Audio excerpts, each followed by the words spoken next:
Here come Johnny singing, hold his goddess. You got to move it, baby, what I say. Here come Johnny singing, I got a woman down in town trying to make it pay. He got the action, here down the motion, where the boy can play.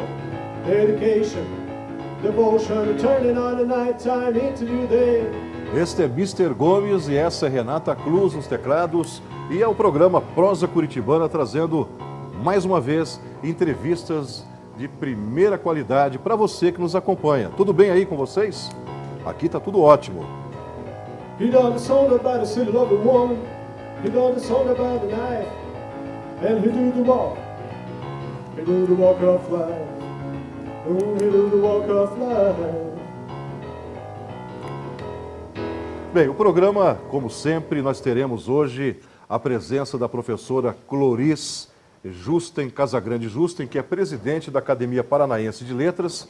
Teremos também a presença do poeta Tadeu Wojciechowski, que é o polaco do Barreirinha, né? E também a banda Supercolor.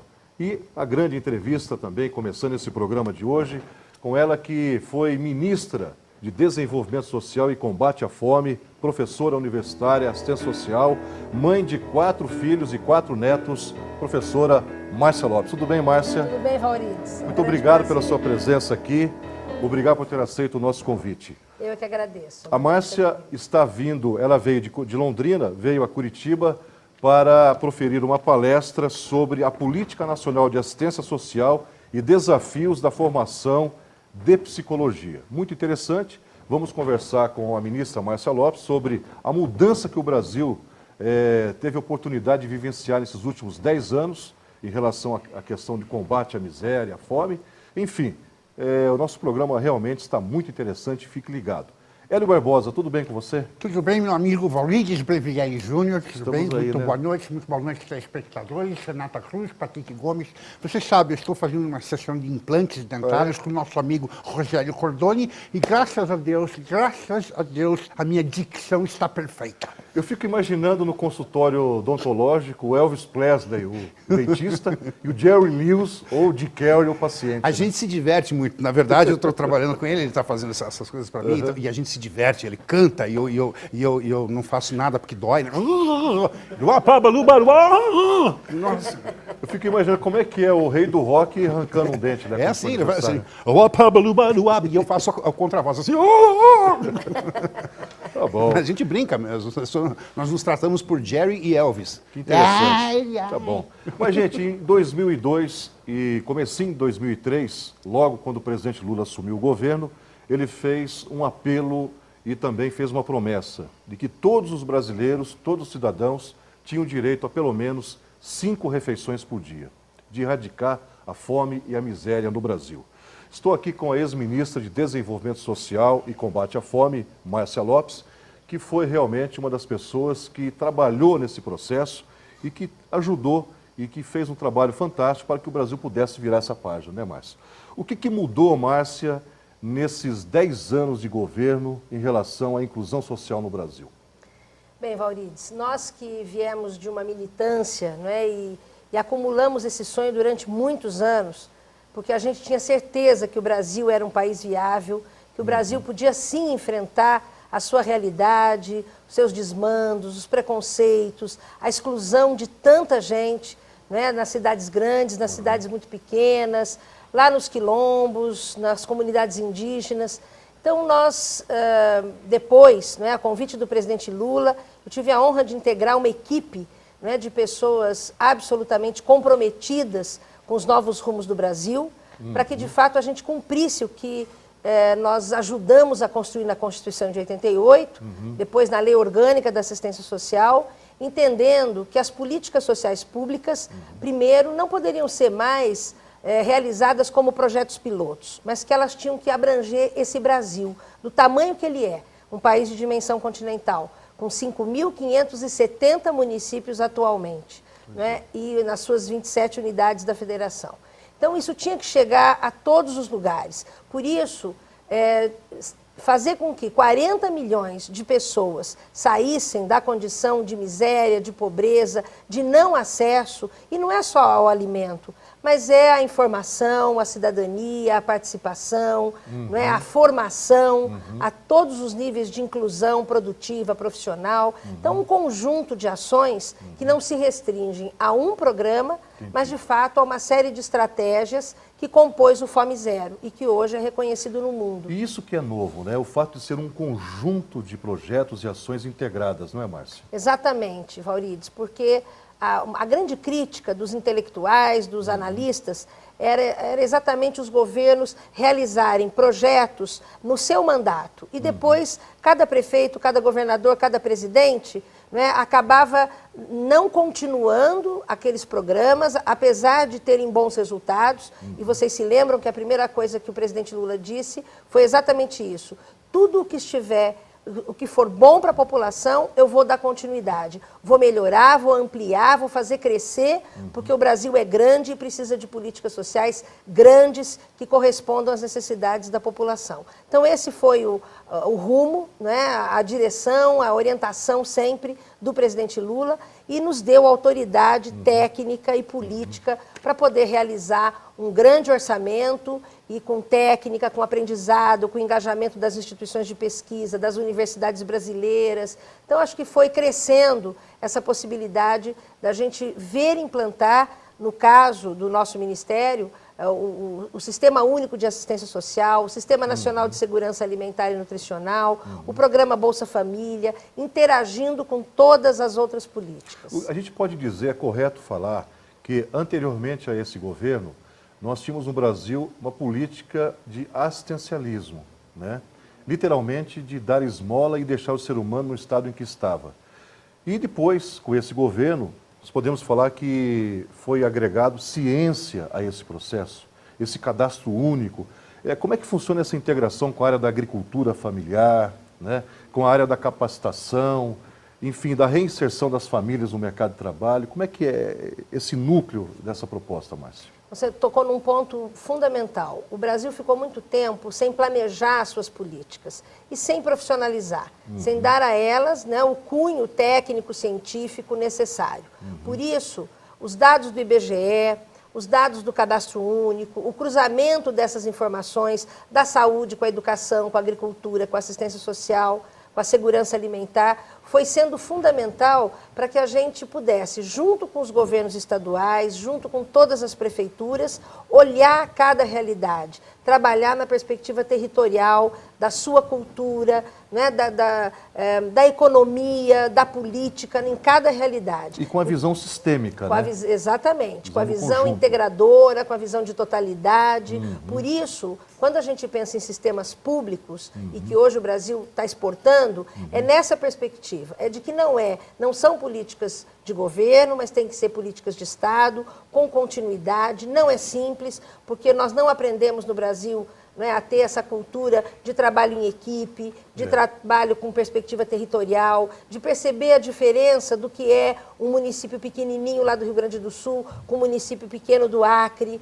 com as cidades ribeirinhas, né, com a diversidade étnico-cultural, geográfica que nós temos. Então, nós tivemos, de fato, né, sob essa orientação de um plano integrado, essa articulação entre o campo e a cidade, entre as políticas urbanas com as políticas rurais, a agricultura familiar, que hoje é tão forte no país, né, responde por 70% dos alimentos que nós temos todos os dias à mesa. E, no entanto, a agricultura familiar era uma área completamente totalmente abandonada, né? Não reconhecida. Márcia, e qual que é o grande desafio nessa tarefa que você e a equipe realizaram? A maior dificuldade, eu penso que uma delas também é a questão cultural brasileira, de uma elite que não aceitava a participação, né? Exatamente. Primeiro que o Brasil, né, eu vim ontem de uma palestra com Alen Castro, falando sobre a questão do Brasil e da África, né, e de que o Brasil, diferente do que nós aprendemos na história, não foi colonizado só pelos europeus, mas a grande parte foi pelos africanos. E que nós temos uma dívida imensa com os nossos irmãos. Somente Angola, né? Exatamente, com os afrodescendentes, né?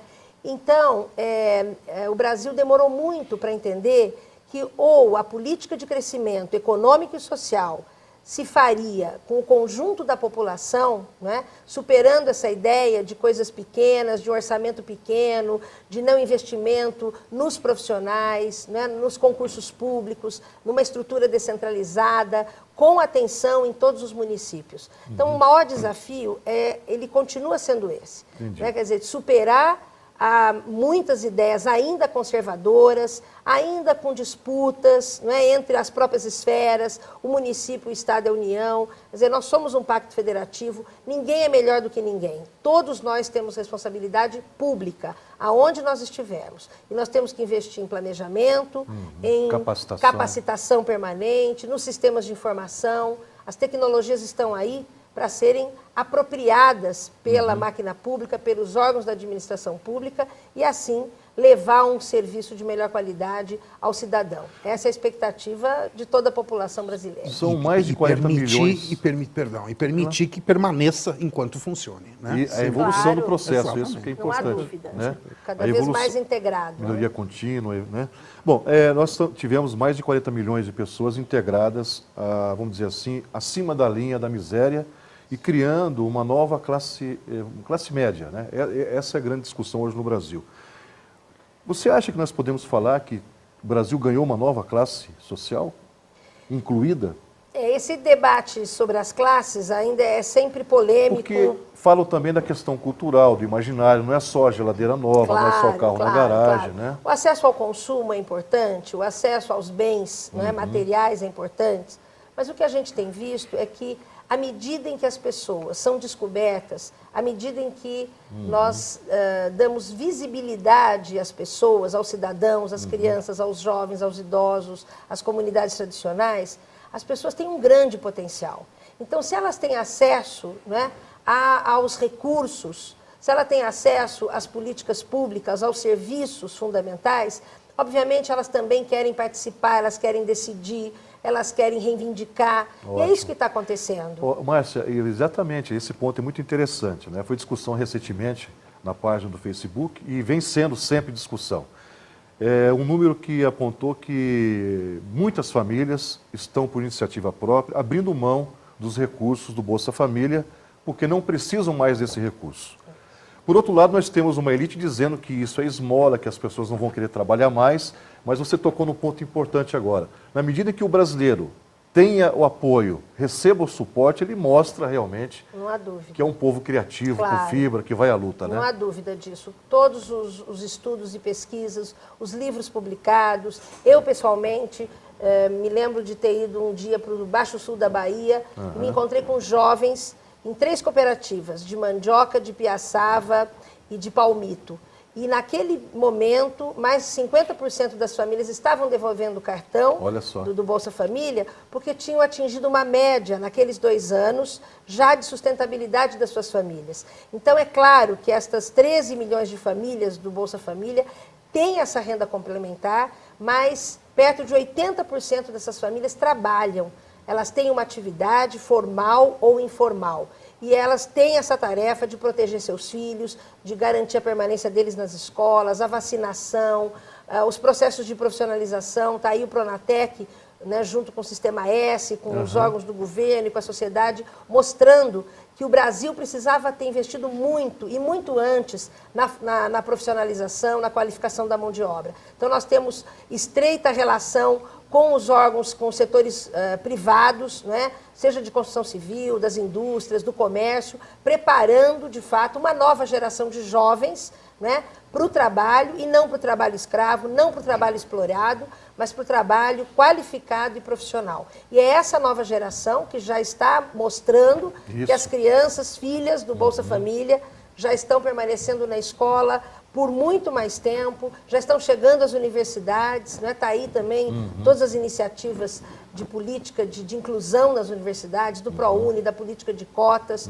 Eu presenciei uma formatura... As afirmativas, políticas afirmativas. Claro, eu fui numa formatura com o presidente Lula, onde 500 jovens negros estavam se formando em medicina. Quando isso acontecia no Brasil? 500 né? jovens negros? 500 jovens Aonde foi? negros. Na Bahia? No Piauí. Na olha. região, Pará, Piauí, na região macro, né? Do norte e nordeste, quer dizer, quando que isso acontecia no Brasil? Então, nós estamos escancarando um processo em que a gente mesmo já estava acreditando que não era possível, que o Brasil jamais ia se libertar, né, desse processo de exclusão, de indignidade das pessoas. Isso não é verdade. Se cada município, se cada prefeitura tivesse compromisso, se a sociedade civil continuar mobilizada, continuar reivindicando, continuar politizando, né, no bom sentido, esse debate, tem serviço para todo mundo, tem trabalho para todo mundo, né, desde que haja uma responsabilidade pública, integrando as políticas cultural, política do campo, a política de saúde, de educação, de assistência, de esporte. Né, o ser humano, ele tem necessidade de todas essas dimensões. E todos nós temos o direito de ter acesso a isso. Márcia, quando a gente fala sobre esse assunto, a gente fica realmente empolgado e emocionado, porque nós somos de uma geração que pegou lá o final ou uma boa parte do regime militar e participamos e fizemos a transição para esse novo regime democrático brasileiro. Só que aquelas forças que emperravam o Brasil até o ano de 2002, quando a economia estava em recessão, etc. e tal, insistiu em dizer que nós não tínhamos tantas condições. Tanto é que um grande intelectual, que foi presidente da República, a grande tese dele internacional é que propõe a dependência permanente de países como o Brasil, por exemplo. Não vou nem dizer que é o Fernando Henrique Cardoso, mas a questão é essa mesmo. Então, de verdade, nós estamos, além de resolver a nossa situação, apontando novos caminhos para o Brasil, nós estamos agora também ensinando o mundo. Você agora é consultora da ONU, da FAO, que é a Organização para a Agricultura, que tem a alimentação, né, combate à fome no mundo inteiro, e também do Unicef, que trata da questão da criança, né, relacionado com educação, etc. e tal. Como é que é essa nova responsabilidade sua, enquanto consultora internacional da ONU, com um serviço prestado, transformando a sua realidade nacional e levando isso para o mundo hoje? O que você vem encontrando nas pessoas com quem você vem conversando em outros países? Bom, é uma grande responsabilidade, porque isso não significa que nós já concluímos o nosso trabalho no Brasil, não é? Quer dizer, nós temos que um grande caminho pela frente. Apenas que o Brasil, hoje, ele se encarou de frente e sabe, não é, onde estão os nossos problemas, quais são os nossos desafios. Então, depois de 31 anos como professora da Universidade Estadual de Londrina, né, no Departamento de Serviço Social, depois de ter prestado esse trabalho, esse serviço ao governo brasileiro, e já no período, né, como coordenando a rede de pobreza do BID, conhecendo os países, eu tenho sido, de fato, convidada para participar, para trocar a experiência brasileira com outros países. Então, estive em El Salvador, várias vezes em vários países da América Latina, mais recentemente no México, tenho um convite para ir para o Senegal, na África, bacana, um outro convite do Timor-Leste, e assim nós vamos levando aquilo que foi fruto da nossa experiência, mas não é um modelo pronto e acabado, porque nós temos que respeitar as realidades de cada país, tem que cuidar da não há dúvida disso, né? Mas essa é uma escola, né, que o próprio presidente Lula tem feito, tem sido chamado no mundo inteiro, inclusive nos países da Europa, nos Estados Unidos, em vários continentes, né? E essa troca de experiência, ela vai mostrando que o mundo, né, ele, ou por consciência ou por ameaça, ele tem que tomar decisões. Como dizia o Hobsbawm, o futuro da humanidade, se a gente não tomar uma decisão aqui e agora, pode ser a escuridão. E acho que ninguém, né, deseja a escuridão. Nós queremos luz, nós queremos poder pôr a nossa capacidade, a nossa inteligência a serviço da construção de um mundo justo, de um mundo igual. Por isso, essa troca com os países tem sido muito importante. A gente leva, né, o que a gente fez, mas a gente também aprende muito, né, com a realidade. Por exemplo, no México, né, eu fui no Museu de Antropologia. Aquilo que nós aprendemos dos maias, dos astecas, no primário, né? Sendo essa época do primário também, né? Grupo escolar. Lá eu pude ver o que representa, né, a origem, a etnia indígena, né, num país tão grande como o México. Então a gente aprende muito também e continua refletindo, continua estudando, continua socializando. O que eu acho bonito e fico emocionado é de ver nos olhos da Márcia o mesmo brilho que eu via naquela Márcia de 20, 25 anos atrás na luta dos movimentos sociais em Londrina, dentro da Universidade de Londrina. E hoje levando essa proposta para o mundo. Então isso é maravilhoso, né, Hélio? Eu acho. Nós temos gente aqui do Paraná Com certeza. mostrando que é possível fazer um mundo, não só o Brasil, mas um mundo novo. Com né? certeza, eu acho Isso, fantástico. Isso é lindo. Márcia, você administrou o segundo ou terceiro maior orçamento da federação. São 40 bilhões de reais. Não é? É um cargo de muita responsabilidade. Como é que é ainda hoje o seu contato com a figura do Lula? É uma curiosidade, né? Porque o Lula extrapolou todos os parâmetros, né? de estadista, de líder, e hoje é um líder global. Como é que você vê essa questão? Bem, eu tive a honra de ser convidada para integrar o conselho do Instituto Lula. E esse Instituto Lula, que hoje, né, funciona em São Paulo, de fato reúne pessoas nas várias áreas das políticas públicas, né, das necessidades, enfim, de organização de uma cidade, de um território, de um país. E lá, né, nós estudamos, nós lemos, discutimos. O presidente tem sido convidado pelo mundo e eu também, né, nesse mesmo processo, estudando, nos aprimorando para dar novas respostas. Né? Nós não podemos achar que as respostas de ontem servem para hoje. Então, nós continuamos estudando, refletindo, trazendo intelectuais para discutir conosco. A semana que vem nós teremos uma nova atividade lá em São Paulo, na quarta-feira de manhã, onde o Lula vai estar. A ministra Tereza Campelo, que é a atual ministra do Desenvolvimento Social e Combate à Fome, do governo da presidenta Dilma, também estará. Uma outra convidada que foi prêmio Nobel, para discutir exatamente isso, quer dizer, como continuar enfrentando a fome no mundo. Nós temos lá na direção da FAO o José Graziano, que foi nosso ministro e hoje é o diretor mundial da FAO em Roma. Né? Então, está indo bem, Graziano?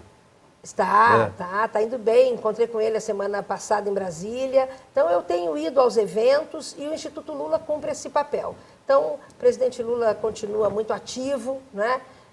Sempre muito firme, muito sonhador com aquilo que que ele tem certeza que é possível, né? Um mundo diferente, um mundo sem fome, um mundo de justiça. E com tudo que você já falou para a gente e tudo que a gente vem acompanhando, observando e analisando e estudando, qual que é agora, na sua opinião, a próxima etapa que o Brasil tem que vencer, tem que superar, encarar de frente?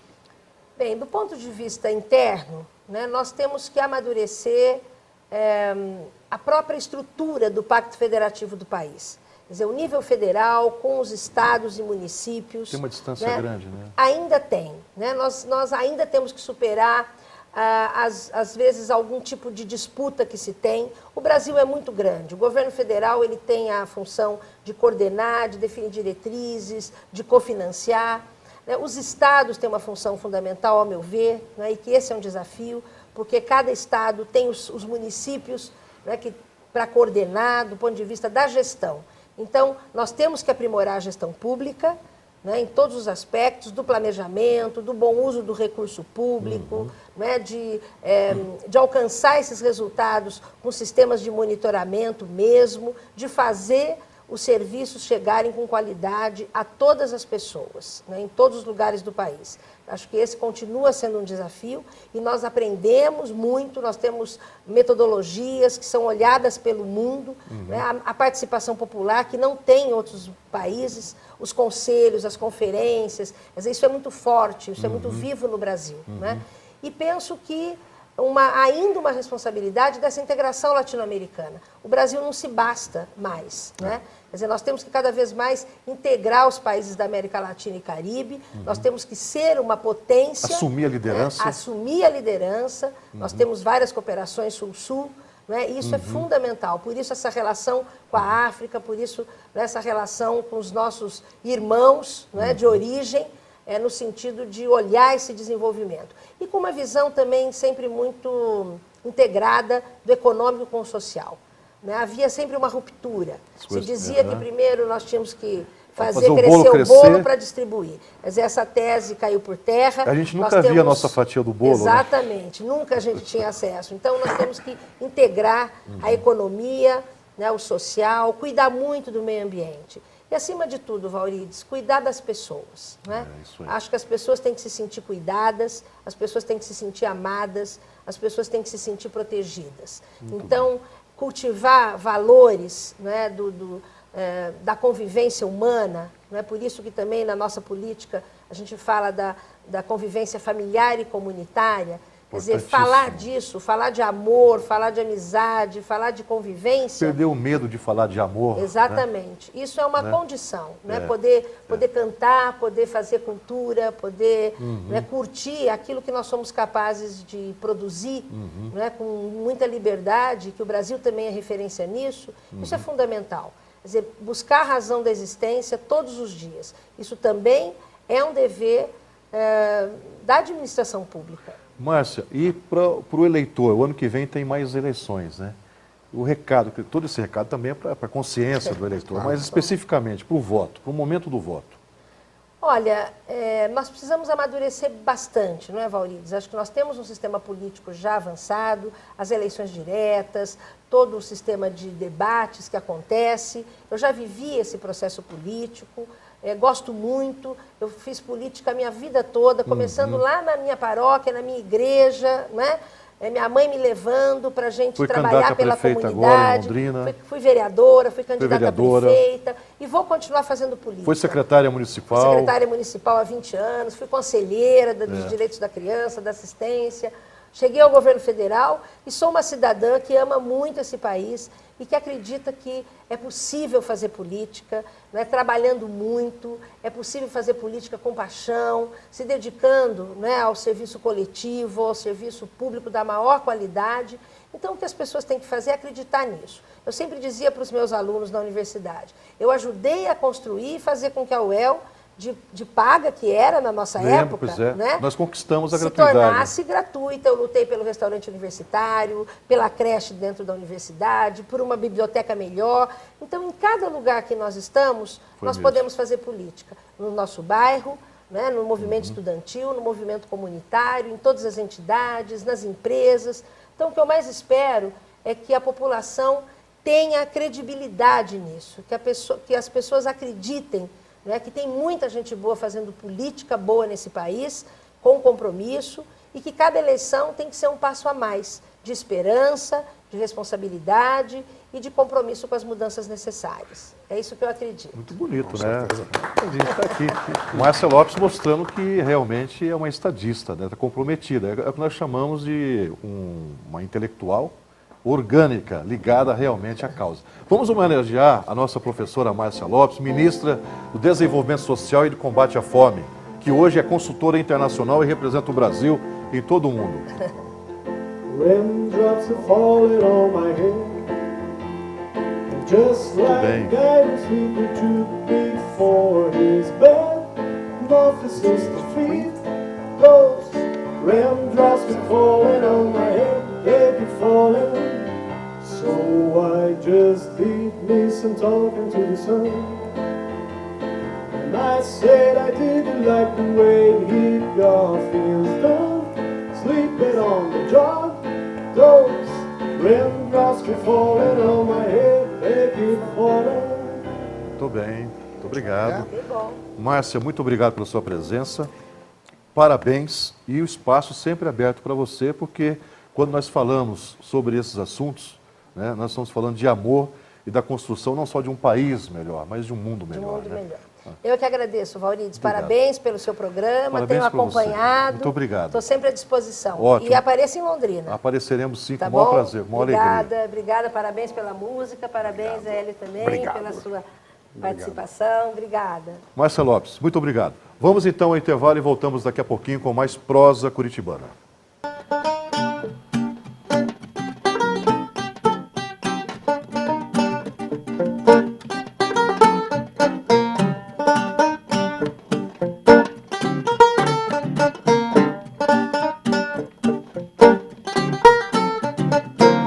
Ligo não pro que vão me falar. Calça velha de botão quebrado, trabalho novo, sapato usado, natureza popular.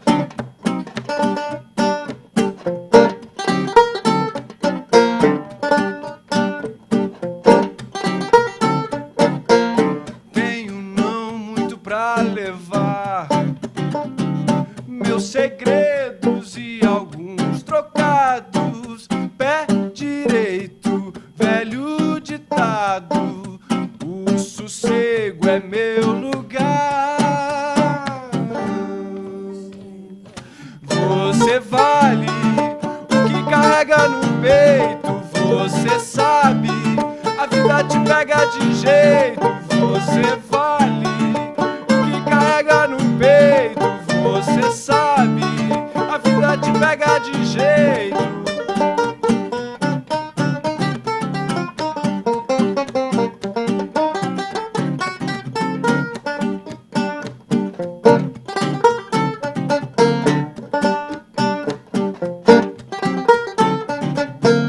Tem comigo por onde eu andar, fita vermelha no meu braço e no bolso um retrato. O sossego é meu lugar. Você vale o que carrega no peito, você sabe, a vida te pega de jeito. Você vale o que carrega no peito, você sabe, a vida te pega de jeito. Você vale o que carrega no peito, você sabe, a vida te pega de jeito. Você vale o que carrega no peito, você sabe, a vida te pega de jeito.